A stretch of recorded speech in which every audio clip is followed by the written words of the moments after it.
I'm actually trying to get it to become a screen show, but it doesn't want to do it at the moment. So I'll just leave it where it is, if that's okay, if you're still able to see that.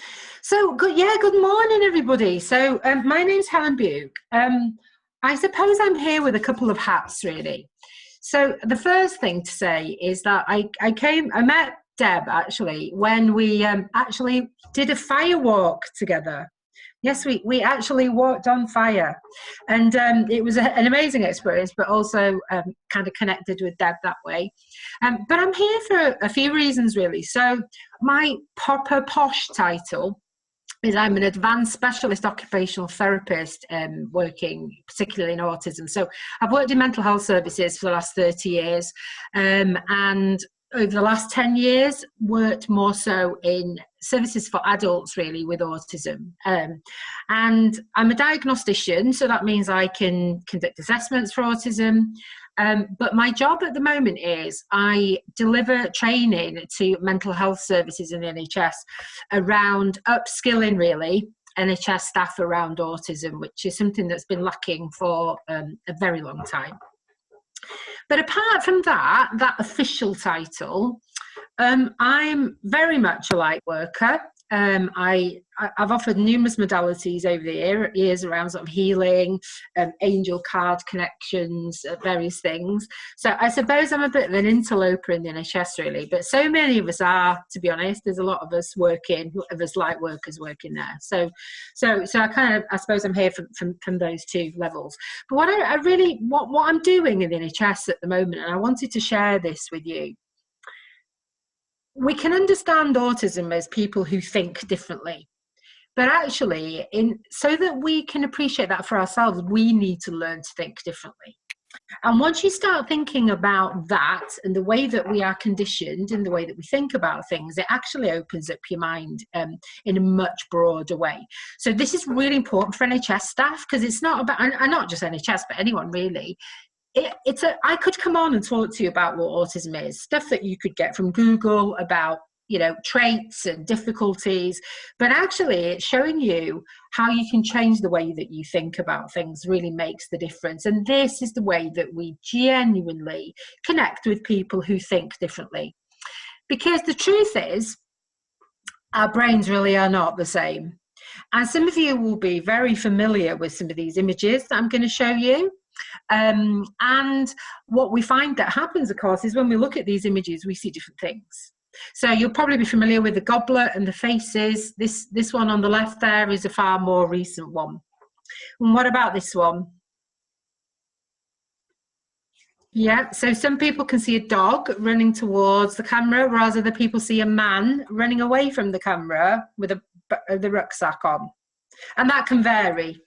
You can swap and change from those, okay? So what about this one? So this is something that was doing the rounds on the internet, social media, a couple of years ago.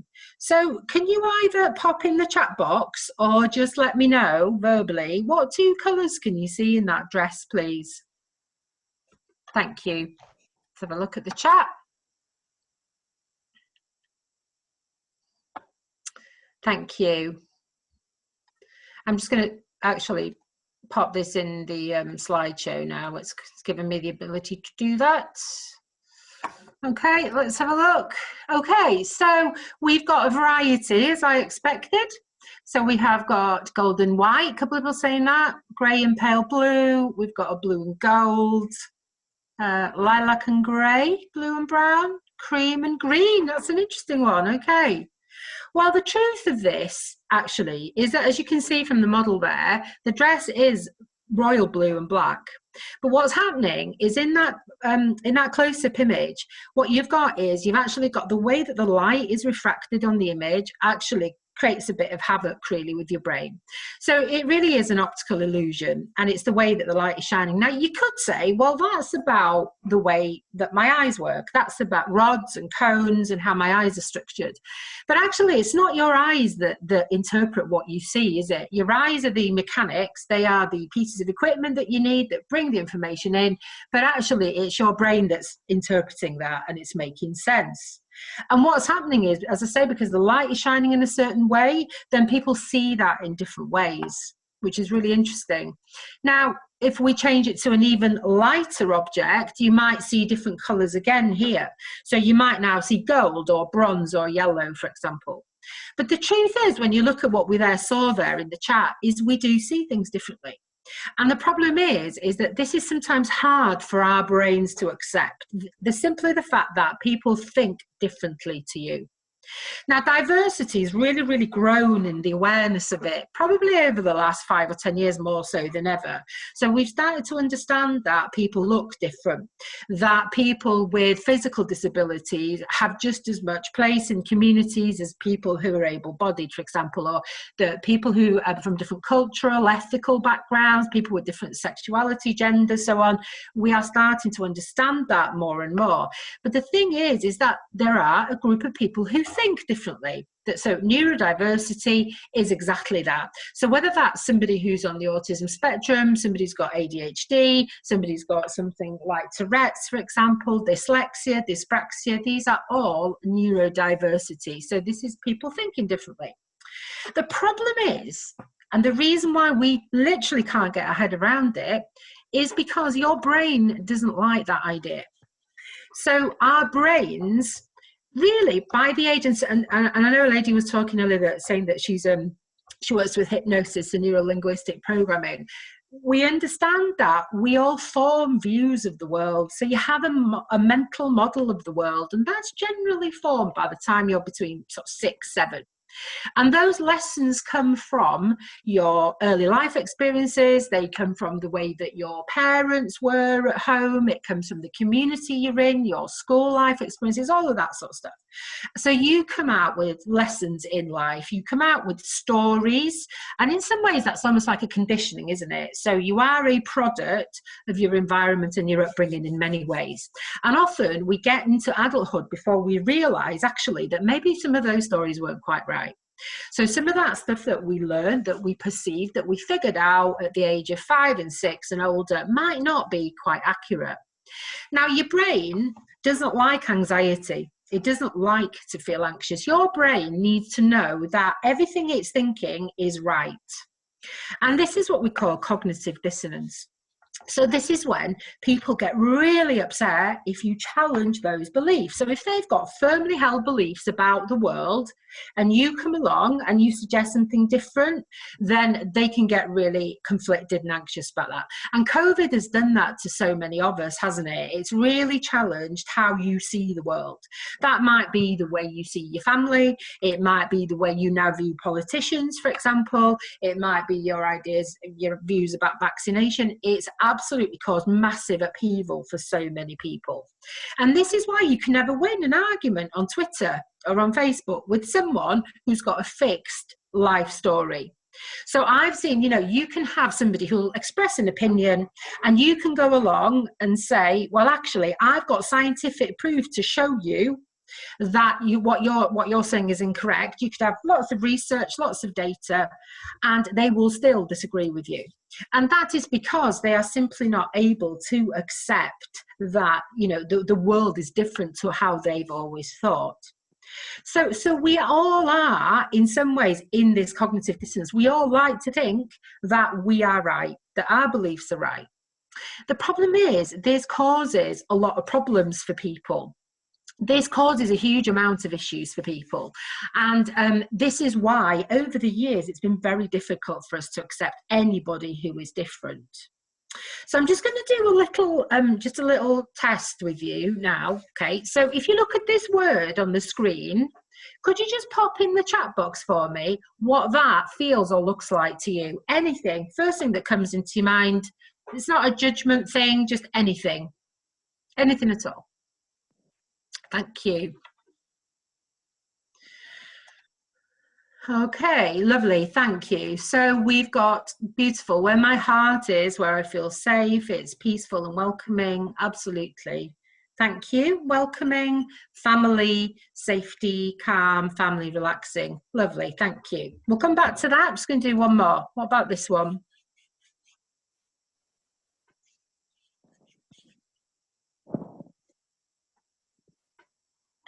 All right, they're starting to come now, thank you.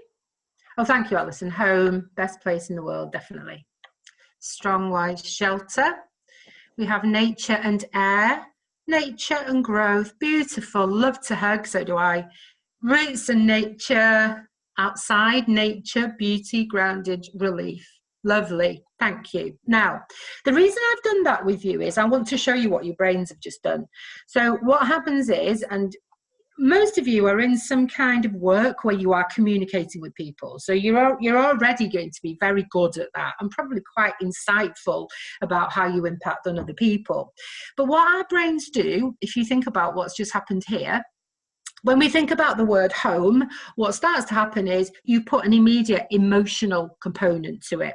So if you look at some of the comments that we've got in the chat around there, you know, this is about shelter, this is about home being the best place in the world, it's about being relaxing, it's calm, it's safety, it's family. So what we've done is your brain automatically goes, when you define a word, your brain automatically just goes, what does this mean to me? What's the feeling it gives me? And actually, even though a tree is something that is a big brown plant with leaves on the top that grows in the ground, most of us will again put an emotional understanding to that, because that's how your brain makes sense of the world. It looks around, it looks to see what's safe, and it says, what does this mean to me? And many of us will put that in a bigger context. So we'll say nature, we'll say outside, we'll say growth. And again, that is your brain going, what does this mean to me? Does it make sense? This is a subconscious process, and it's exactly what you are supposed to do.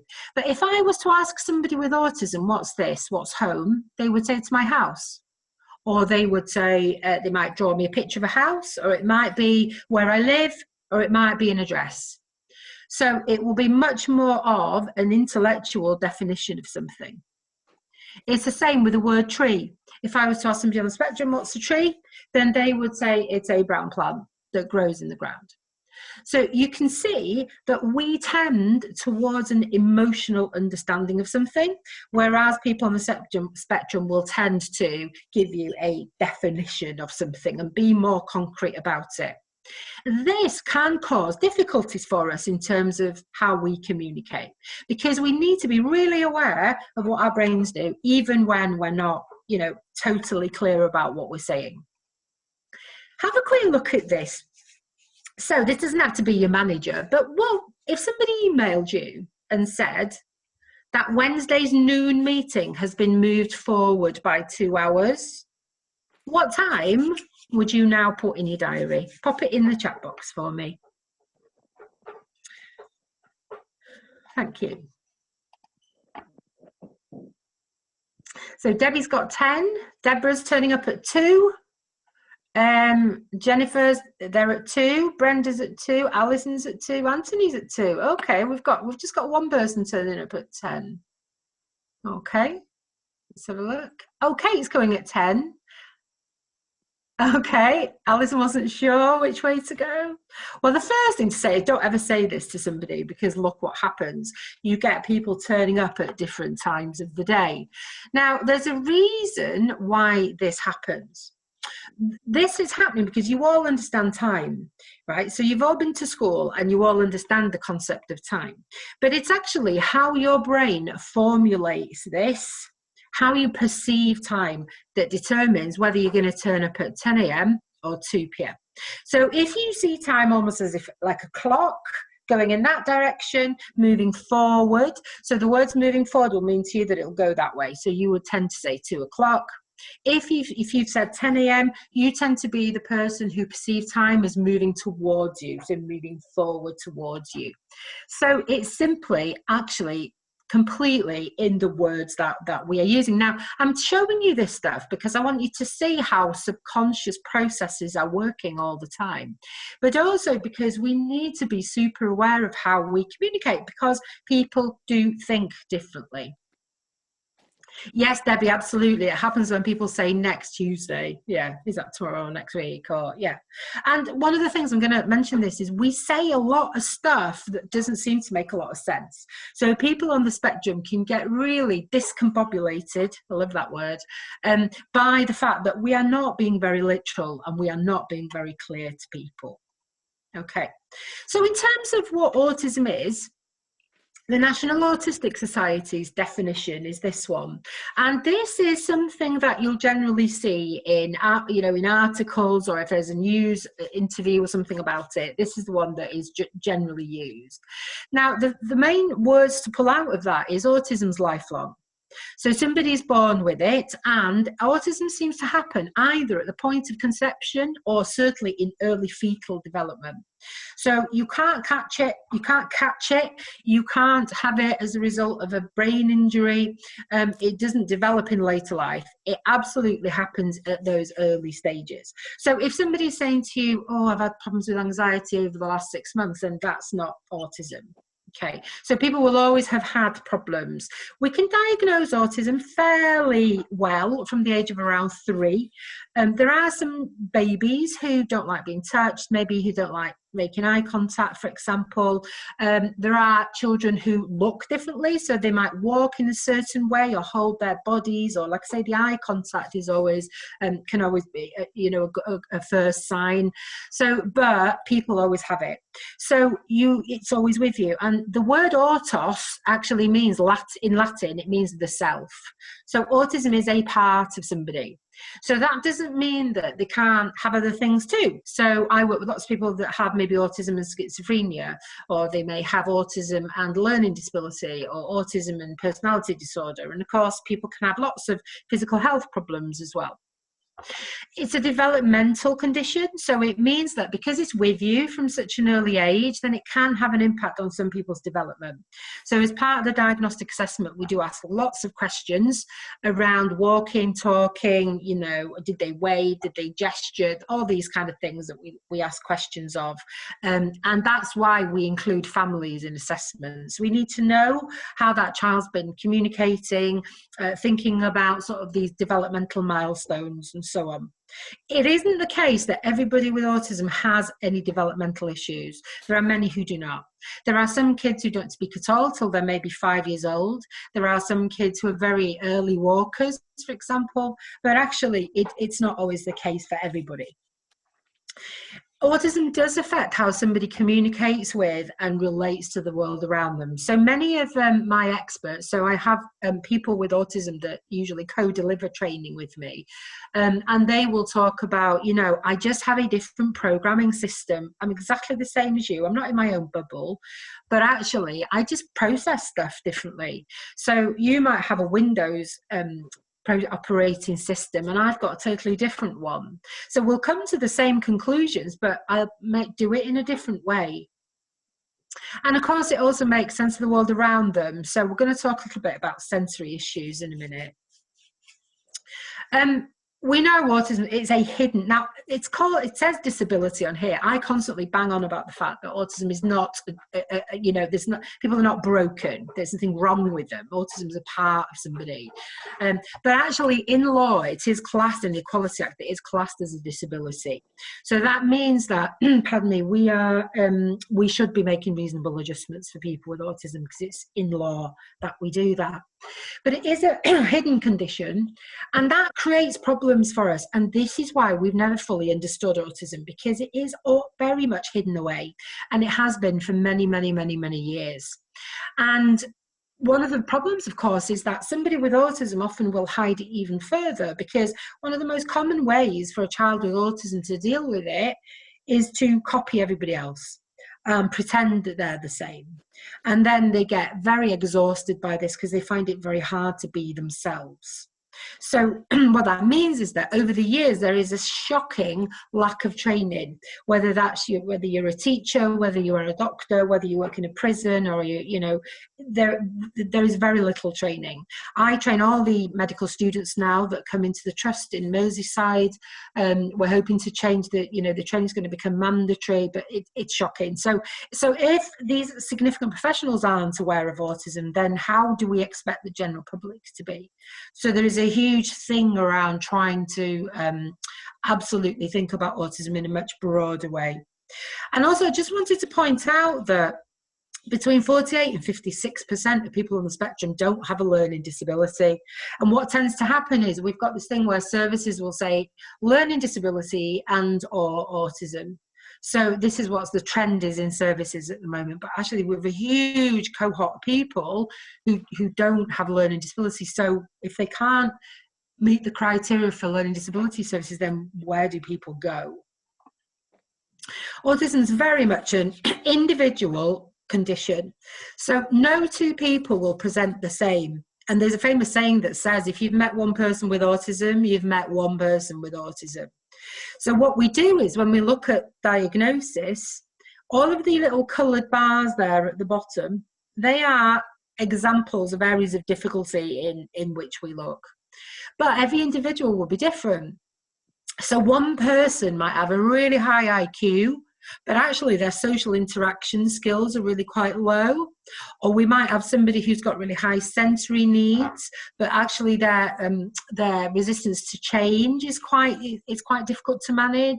Or they might have really high levels of anxiety. So the skill of practitioners and diagnosticians is to actually look at, yes, we have criteria that people have to meet, but we have to look at how does that impact on this individual's life, and what have they been through so far in their lives. So how can we look at this as a holistic assessment? And these assessments are really important because it's about your identity, it's about how you fit into the world. And so we absolutely, it's so important that people get a thorough assessment and that we understand. Because I think the oldest person I've diagnosed was 72. And at the time she was saying, you know, I can't do anything about it, but you know, this is giving me some closure, because now I can look back at my life and go, well, that's why I couldn't do that. That's why I struggled with the relationships. That's why I couldn't hold that job down. That's why I felt depressed and feel like I don't belong anywhere. So it kind of gives people those answers. So, you know, somebody once said to me, well, isn't it just a label? Is it not about slapping a label on someone? But actually, no, it's not. It's about your very identity. It's about who you are and who you fit into the world. And if you've always felt that you don't, that has a catastrophic impact on somebody's self-esteem, their identity, and what matters to them in the world. So it is about giving answers for people. Now, in terms of numbers, autism is not a rare condition. We have around 700,000 people in the UK that are potentially on the spectrum. That's men, women, and children. I think that's a huge underestimation. And the reason I say that is because there is no formal way at the moment to measure how many people have got autism. So there's no GP records or anything like that. So this 1.1 to 2% of the population is hypothetical, really. And I think it's higher than that. It's around 8% in the States. So what we've got is we've got generations of people who've either never been diagnosed or people who had a misdiagnosis. So they've been said they've got, you know, a personality disorder or an attachment problem, when actually it's somebody that may be on the spectrum. And most people over the years, it tends to be assumed that there are more males than females with autism. So consistently, our rating is around, for every 4 males, we would diagnose 1 female. But actually, it does impact on people equally. It's not true that it impacts more on males. That the issue here is that actually males are in some ways easier to diagnose and easier to spot, because the way that a girl or a woman presents with autism can be very different. If you say to most people on the street, what is autism? They'll think it's Raymond Babbitt in Rain Man, for those of you who've seen that. Or they'll say it's like your Albert Einstein, geeky, computer nerd type thing. But actually, although there are some people who prefer data, there are people who prefer computers, actually the presentation of a typical young woman with autism, so if you think about a girl in a class, the typical presentation is of a young girl who'll be quiet, polite, who attaches herself to social groups. So she will have difficulty making some friends, but she will have some friends. And it will be somebody who generally isn't that disruptive in class, probably keeps her head down and has learned that it's better to stay quiet because then you don't pull in the attention of your teachers and your peers. That is the typical presentation. So is it any wonder that so many girls and women are missed? Because if what we're imagining is somebody who's really disruptive, and of course we do have children who can be very disruptive in class. We've got kids with things like ADHD, we've got children who have agitation, and so those children tend to get the earlier diagnosis because they are spotted, they are seen. But these young girls and the way they present, they are not going to be seen. So we have women of 18 and 19, just out of school, just out of college, been missed their whole lives. I see lots of women in middle age who come forward to talk about the fact that they've always had depression, they've always had anxiety, but they don't know why that is. And interestingly enough, there was somebody was talking earlier about working with immune conditions. So many people with autism, one of the biggest problems that they have is anxiety. Like massive levels of anxiety, not just the, oh, my Zoom headphones aren't working today level of anxiety. This is anxiety on a par with starting school for the first time, you know, that day that you're going for your driving test, you know, significant levels of anxiety every day. And if you think about that level of anxiety, those levels of cortisol, those levels of adrenaline that people have on a chronic basis, it can lead to physical health problems. And there does seem to be some correlation. They are doing some studies actually at the moment around women who are presenting in services with things like chronic fatigue syndrome, with things like fibromyalgia. There does seem to be a suggested link for some women with a undiagnosed autism. So that's an interesting, it'll be interesting to see where the research moves along with that. I'll just have a quick look at the chat box. So yeah, so obsessive compulsive disorder is a very different condition, but you can have both. So for example, somebody with OCD might say, I wash my hands over and over again during the day, which most of us are doing. But I do that because if I don't, I will get contaminated and I will die or get sick. So with OCD, there is always a consequential behavior, that something will happen, something bad is going to happen. That's typical of OCD. In autism, if somebody's washing their hands over and over again during the day, that might mean something different. It might mean they like the feel of the water on the hands. It might be part of a ritual that they do things a certain number of times, for example. So so they are totally different conditions. However, somebody with autism can develop OCD. So the question to ask there was, if you want to determine the difference, what would happen if you didn't carry out this activity? And usually somebody with OCD will give you some kind of negative consequence to that. Autism might say, well, I might feel unhappy, or I might feel a bit sad, or I quite like that feel on my hands, or something like that. But there won't be this consequential behaviour associated with anxiety. So I'm not going to go into this in huge depth, but I just wanted to say to you that the history of autism really is, anybody who is interested, is about these two men. So Dr. Leo Kanner is the guy on the left-hand side in the stripy tie, and he published the first ever paper on autism in 1943.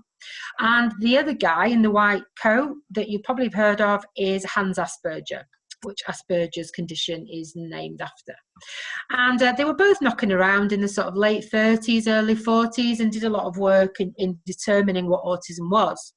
The problem was that they gave it very rigid diagnostic criteria. So what that means is, you know, you'd have to be presenting with certain traits, you'd have to have a learning disability, you know, there are certain things that really made it so restricted that the condition was very, very rare. Nobody really got diagnosed with it because, you know, it's a bit like saying, you know, you'd only get diagnosed with headache if you had it at certain times of day, a certain intensity and certain symptoms. So you'd restrict it right down. So the thing is that after the 1940s, very little was known about autism until the 1980s. And that was because the lady who founded the National Autistic Society, a doctor called Lorna Wing, had a daughter with autism, started re-looking at the work of these two guys. Now, what that says is that if you were born before the 1980s, you wouldn't have got a diagnosis of autism. Now, these are people who are now in their, 50s, 60s, 70s. So we have generations of people who would have got a diagnosis, which is really, I find incredibly saddening. But also what it means is that back in those days, back in the 40s, they didn't want anybody who was different. So if you had a physical disability, a mental disability, you had a learning disability, they didn't want you. So if you think about, our own royal family, in the fact that people were hidden away because they were different. So 2 cousins, I think it was of the Queen Mother, put away in an institution for all of their lives because the royal family didn't want it to be seen as a slur on their superiority, I suppose, on their genes. So the fact is that people with autism have always been around, but we've named it different things, and most people have been hidden away from society. And so autism is not a recent thing. It isn't something that suddenly there's been a massive boom in it because of vaccines or because of air quality or any of that stuff, or chromosomal stuff or any of that.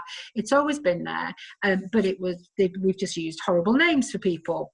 So people put in lunatic asylums, people called imbeciles, people, put away into these institutions for the rest of their lives. So that is what we are now starting to understand, that from a social history point of view, that's why, yes, autism's hidden, yes, it's hard to understand for people, but actually it's also, as a society, we've hidden it away even further. Right. Oh, I could talk about this stuff forever, but I'm flying through because I'm just watching the time because it's 11:45. So I'm sure many of you will know about the difficulties associated with autism. So people have expressive speech problems, things like using the right words, making small talk. Processing information can be really difficult. So you're sitting here now filtering information out all the time. Your brain is constantly processing information that's coming in. So light, sound, vibration. Some of you who are huge empaths will be taking on board all sorts of energies, all sorts of things going on. But you're able to filter that out. And many people with autism can't do that. So people don't like ticking clocks often, they don't like small noises, they don't like traffic outside, and it really impacts on people. And this is why many people with autism struggle with eye contact, because they'll say, I can't look at you and listen to what you're saying at the same time. It's too much for me, it's too much. So much of our work around for people with autism is managing that sensory environment. So making sure that people are not overwhelmed and get into meltdowns because of noises, because of sounds, because of the vicinity of other people and so on. So there's other things on the slide there around the difficulties that people do have. And it's really important that we understand these in particular sensory issues too, and this is where we have to make adjustments. Because if you think about a school, so you've got a young child in a primary school, school is conducive to learning, it's got colours, it's got noise, it's got sounds, it's about really stimulating learning. But imagine a child with autism with sensory issues in that environment. How are they going to learn new information that's coming at them from the teachers? Really, really difficult. And of course, it's an absolute nonsense to say that people with autism don't understand emotion, for example, because they are some of the most empathic, sensitive people I've ever met. But sometimes it's hard for people to put that into words, really. And there are many people with autism, for example, who have problems with literal language. So if you say to them, I'll be 5 minutes, that's what they expect you to be, 5 minutes, not 4 minutes, not 10 minutes. And the problem is, if you don't do what you say you're going to do, then anxiety will raise. As you were saying, Debs, about your son this morning, if you haven't got the right thing, then what it does is, and in your routine, then it causes anxiety, it causes stress, and it can ruin the rest of the day. So you can see why people with autism like to have rituals, like to have routines, because making sense of the world is tough. And dealing with all the stuff that goes on, especially if they are in college, especially if they're going to school, they're going to a job, it's really, really hard to manage on a day-to-day basis. So I suppose in saying all of that, and that is just real whistle stop, I say I deliver full day training on these things, and you can have a look and Google around things like traits, as I say. But I think it's really important to understand that it's not autistic people who are at fault here. It's our holistic societies that create barriers for people.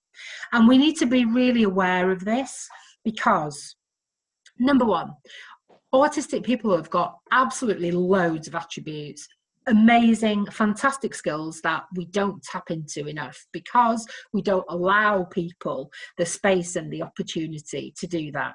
Now, if you think of, our national security, GCHQ, 85% of its staff is neurodiverse.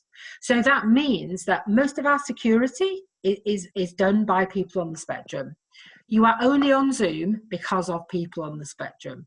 There are planes in the sky because of people on the spectrum. So all of these things is because of innovative thinking. It's about thinking beyond the box. It's about creativity. And there are many, many people who are great at data analysis, great at computers, great at spotting patterns. This is why in GCHQ, obviously, people are cracking codes and doing all manner of things like that. But also, people are hugely creative. So if you think about somebody like Steven Spielberg, who's got a diagnosis of autism, or you think about Jim Henson, the creator of the Muppets, he couldn't speak to other children. So his mum created these basic sock puppets, put them on a hand and was role playing with him how to speak to other kids. But over time, they became Kermit the Frog and Miss Piggy and all of those. So it's really, really important that, goodness knows our world needs different kinds of thinkers at the moment. And diversity is super important because now evidence is coming out about this. So if you think about 9/11 and what happened there's been huge investigations over the years as to why that happened. And everybody's got a different opinion on this. But the actual investigation findings were that at the time, the FBI was pretty much staffed by white middle-aged men. Great at their job. They've been recruited in because of their skills. But actually what that meant was they missed a broader view of what was happening. They missed all of the warning signs because they didn't have people from a variety of cultural and ethical backgrounds, but also people who were able to spot sort of nuances in behaviour and just think about alternatives about what might be happening here. The World Economic Forum recently wrote papers on the fact that diversity in business is absolutely key. If you've got a very flat board or a flat organization, then in terms of your successes, then you're not going to do so well. So big companies have already taken this on board. So you've got people like Google and Microsoft and so on have very much taken this on board.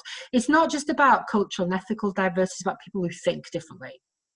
So if you think about introverts and extroverts, the people who tend to get the best jobs or the biggest, most important jobs, extroverts, they can put out there. But actually what we've learned is if you give a project to an extrovert to lead it, yeah, they can lead it, of course they can. But actually, it's better to give an introvert that job because people are more likely to speak up because they don't feel quite so intimidated by somebody who might be really confident and out there.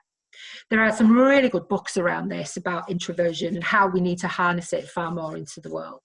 So the world is now really starting to understand that this is important. We need innovators. We need people who can think differently. And it's only when you realize you see your own social conditioning, which is what we were doing right at the beginning, see what your brains are doing, see what happens, that actually we fall into patterns of behaving in certain ways. So it's really important that we're aware of that. So I'm going to finish off now by just bringing some people to your attention.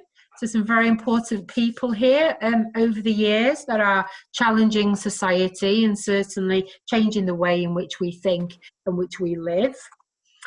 Some other people, now I can't prove to you that Beethoven had autism or Charles Darwin had autism, but I know that many of the works, the biographical type works around their behaviour, the type of things that they used to do, for example, somebody There was, I think it was one of the great physicists that used to take the same walk every day, used to take the same clothes I think Albert Einstein always used to wear the same clothes, because he just couldn't figure out, didn't have the brain space to think about what to wear. It was too much for him, because he had far more important things to do, of course. But so some really notable people, and if you think that the world hadn't had these people, then it kind of, you see, don't you? And Alan Turing, who was absolutely key in breaking the Germans' Enigma code during the war, lovely quote by him saying, sometimes it's the people no one imagines anything of who do the things that nobody can imagine. So finally, what can we do? We need more understanding. This is what I do. I bang on all the time. I go around schools. I do an awful lot of work around understanding of the condition. Everybody needs far more training, far more understanding about it. We know that particularly in schools, earlier diagnosis leads to much better outcomes. So the earlier schools can pick up on, the better. We have to make adjustments for people, but also the most important thing, we have to challenge how we think. We have to recognize that people don't think like we do. People think in a different way. And of course, understanding individual needs in terms of everybody's different. So we have to understand that we deal with people in a different way. And I'm just going to finish off by leaving this with you. Albert Einstein, wasn't he amazing? Not just a scientist, but an amazing philosopher. Some of the stuff he's talking about now around spirituality as well as science is massively huge. And, you know, some of his kind of ideas from back then are kind of being proven now, really. But the world as we created it is a process of our thinking, and we can't change that without changing our own thinking. And there we are. And that is a massively whistle-stop tour. As you can see, I'm hugely passionate about autism. I work most of the time in the NHS, but actually I do a lot of work around sort of training consultancy into various sort of companies, and I'm trying to target schools at the moment. So what I would say is, if you know, you're coming across areas where you think they could really do with some more training, or if you anything like that, I'm more than happy to sort of get my hands dirty and sort of get stuck in with people, really. And thank you so much